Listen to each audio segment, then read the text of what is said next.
Welcome to another episode of Erik Whiskey Studies, and in this video, I'm going to talk about fermentation. This is part of the series I'm doing on Scotch malt whiskey production. So we've covered barley, which we looked at the anatomy of the barley. We looked at malting, milling, and making the wash. And now we're looking at fermentation. And while I go over my notes, I'm going to have a wee dram of the Lagavulin Jazz Festival. This is bottled at 57.6% alcohol by volume. If you ever visit Islay and you go to Lagavulin Distillery, you want to look for fish ale edition bottles, and you want to look for these Jazz Festival because they tend to be cask strength. So a lot of distilleries have special bottlings, distillery only editions. And Islay particularly tends to have a lot of them. If you go in May, there's a fish ale, the Festival of the Island, but if you can go in June or July, you can still pick up bottles as they are available. So let's get into it. The two largest contributors to the flavor of a whiskey is the fermentation of the wash and the maturation of the spirit in the cask. While there's a lot of talk about the importance of the impact of the cask on the character of the whiskey, all too often, the importance of fermentation is overlooked.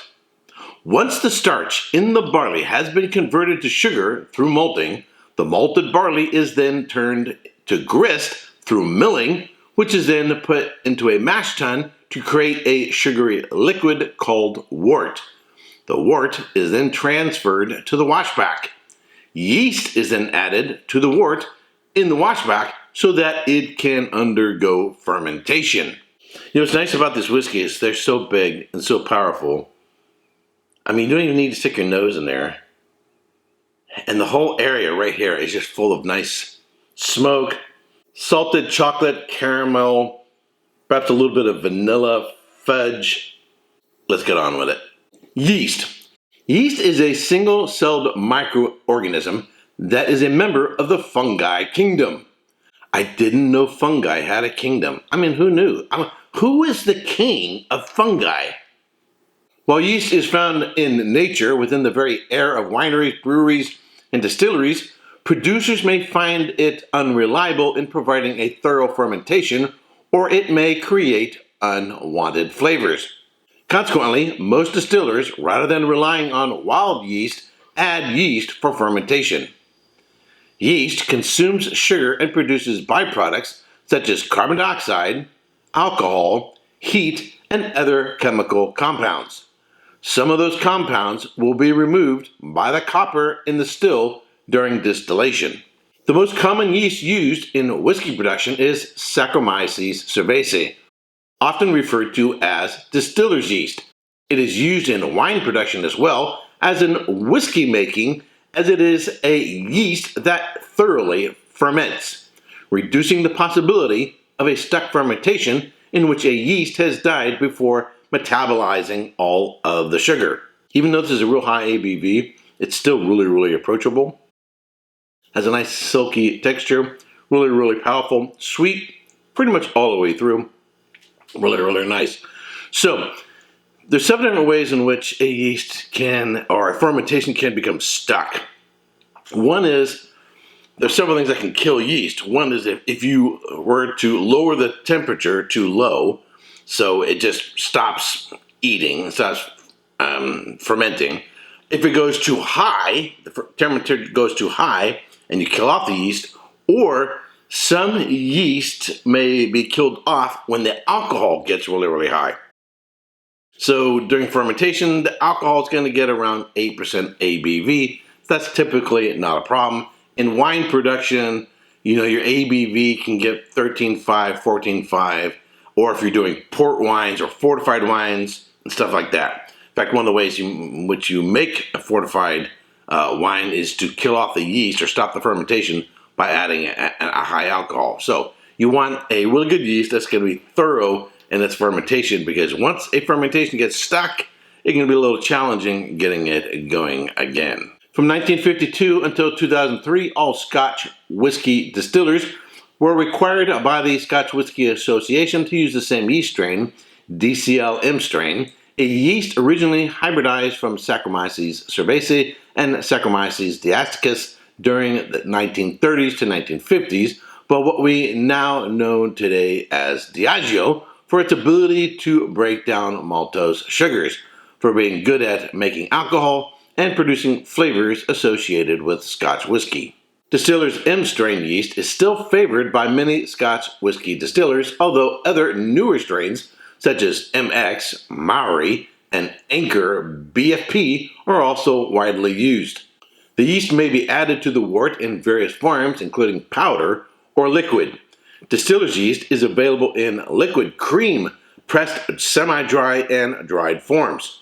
Liquid yeast is cheaper and easier to handle, but dies after only a few weeks, while dried yeast can be stored for years. Yeast cells move around within the washback during fermentation due to the secreting carbon dioxide, as the yeast makes alcohol in such a way that the ejected gas acts like a jet propulsion system to keep the cells on the move. So essentially, while yeast is consuming sugar, it is farting. And that fart makes the yeast move around, and that fart is carbon dioxide. The yeast used by distillers is similar, if not the same, as brewer's ale yeast, known as top flocculating yeast due to its floating to the surface when spent rather than sinking to the bottom of the fermentation vessel. Secondhand beer brewer's yeast, although very messy to handle, is used by a few distillers due to its low cost and high acidity, which increases beneficial copper reaction during distillation. Some distilleries are experimenting with various yeasts to create unique flavors. For example, Glenmorangie Alta was developed using a strain found growing on barley. Four Roses Distillery in Lawrenceburg, Kentucky, uses 5 yeast strains and 2 mash bills to create 10 different spirits. Likewise, Japanese whiskey producer Nikka uses 10 different yeast strains. And one of the reasons why Nikka does that is Japanese distilleries generally don't share casks, so in order to come up with different flavors, they have different shaped stills within the same distillery, whereas at a Scotch distillery, all your wash stills look the same, all your spirit stills look the same. They have different shaped stills, and they rely on using multiple different yeasts to come up with different fermentations in order to create complexity in their flavor. The wash. During fermentation, yeast converts the fermentable sugars in the wort into alcohol to produce a beer-like liquid called wash at about 7 to 8% alcohol by volume. The optimum temperature for the standard culture distiller's yeast used by most Scotch whiskey distillers to convert the fermentable sugars in the wort into alcohol is about 34 degrees Celsius, and this is known as the peak temperature. It is crucial not to exceed this, as the yeast will be killed by temperatures above 35 degrees Celsius. Hence, the wort from the mashings is cooled to 34 degrees Celsius in a heat exchanger before being mixed with liquid yeast and pumped into a fermenting vat known as a washback. The early mixing of yeast with the wort helps prevent infection from bacteria and other microorganisms. Fermentation begins almost immediately as the yeast converts the sugary wort into crude alcohol, producing a liquid similar in aroma and taste to a sour beer. As previously stated, when completed, the fermentation produces a beer produced at a strength of 7 to 8% alcohol by volume and is known as a wash. So in memorizing numbers related to whiskey production, you have 8% beer, then you have its distilled, first distillation, 20 to 23% alcohol by volume. After second distillation, could be 60 to 70% alcohol by volume. And then when you put it into the cask, it's usually around 63.5% alcohol by volume. And of course, after maturation and bottling, it has to be a minimum of 40% alcohol by volume. So a lot of numbers to remember, but pretty simple if you can remember at the various stages of production where the numbers gotta be.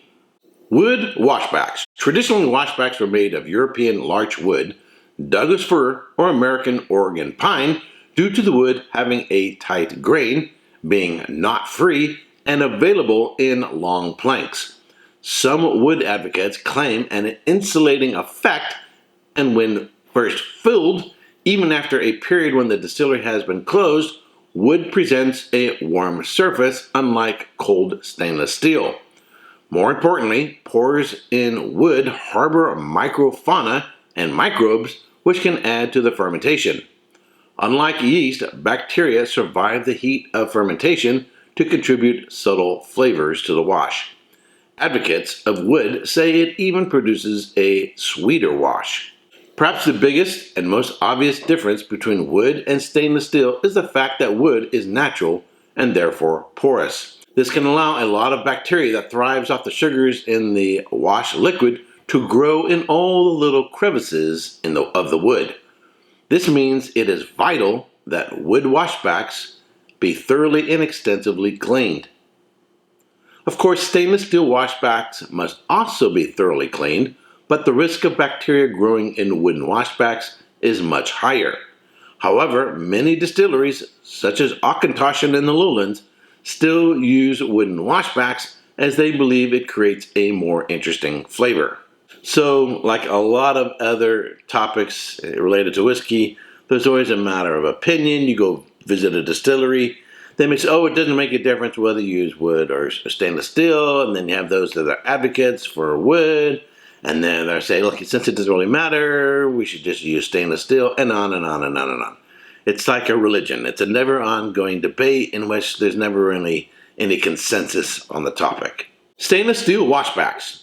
Today, most new washbacks are made of stainless steel, and there's much debate over the advantages of traditional wooden washbacks over stainless steel. Due to stainless steel being less porous and generally being a harsher environment for bacteria than wood, it needs less chemical treatment when being cleaned. Subsequently, stainless steel is quicker to clean and requires less maintenance, so it is more efficient. Supporters say that steel can also harbor microbes, just don't clean it as thoroughly.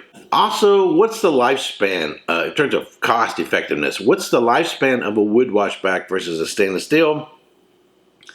Depending on the size of the washback, I've heard anywhere like 30 years or so for a wooden washback, where stainless steel could probably last 40 years plus. So in the long run, financially, not in terms of cleaning, having to use less cleaners, chemicals to clean, and maintenance and all the rest of it, plus the longevity of the washback. If I were starting a new distillery, I would probably go stainless steel. But, paint it a pretty color so that so that tourists have something pretty to look at. Gravity. The speed at which the fermentation takes place greatly affects the flavor of the wash and so the finished whiskey. The speed of fermentation is determined by the gravity of the wash, the quantity of yeast used, and the temperature of the wash. Gravity refers to the amount of malt added in the washback. A low gravity wash has more water and less grain, while a high gravity has a higher ratio of grain to water. Using half the volume of yeast will mean the fermentation takes twice as long. A high gravity means a more concentrated wash with less liquid to distill, less to heat up, so reducing energy consumption. However, alcohol yield per ton of malt will be reduced with high gravity fermentations, as the wort becomes too strong for the yeast to break all the sugars down. Fermentation lengths. A short fermentation is considered up to 50 hours. A medium fermentation is considered 60 to 75 hours, and a long fermentation 75 to 120 hours. But it's not as though a distillery is going to do either one. They can do both. I spent a day working at Ballindock Distillery, and they had 4 washbacks, and they did both long and short. Their long fermentation, I think, was like 170 hours, and their short fermentation was 90 hours. So they would actually have a wash in a washback on a Friday, and it would be there over the weekend, and they wouldn't touch it until Monday. They only work 5 days a week and have weekends off, so they can let their fermentations go over the weekend and not have to mess with it. So it's not just a distillery chooses short versus long, For complexity, they can do various lengths and then combine them as they want. So super fruity or floral notes on a long fermentation and more biscuity notes from a shorter fermentation in the wash. After 48 to 50 hours, the yeast will have made alcohol, and when distilled, the resulting spirit will tend to have a cereal taste. Fermentations lasting longer than 60 hours take advantage of the yeast's dormant resting period when it produces new flavors, resulting in a more complex spirit. Longer fermentations, that is over 55 to 60 hours with standard distiller's yeast, produce little or no more alcohol, but the longer the fermentation, the more flavor that is likely to be generated. Longer fermentations also tend to produce a wash that's easier to distill, as they have less of a tendency to foam. But there's also a danger, because if you have a longer fermentation, you invite potentially other critters to come into your wash and start consuming sugar without producing alcohol and producing off flavors, or even wild yeast that you don't want. So there's always a little bit of risk there. Everything in life has its pros and cons. A shorter fermentation results in more biscuity and nutty character in the wash, whereas a longer fermentation results in a more fruity and floral character. So you can get some fruit notes from a cask, depending what the previous contents were. Obviously, dried black fruit notes you get from a sherry cask.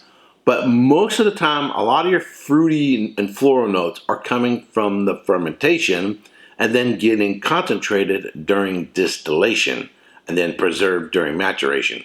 So if you're blind tasting a whiskey and you got a lot of fruity notes, a lot of floral notes, that's an indication that they have longer fermentations. All right, I hope you have enjoyed this video and enjoying this series. In our next video, we're gonna look at distillation, and we're gonna look at condensers as well. So, all right, if you've not already, please subscribe, like this video. If you have any comments or questions, leave them down below. Until next time, Slanja. Hey, don't forget to subscribe and check out these other whiskey videos.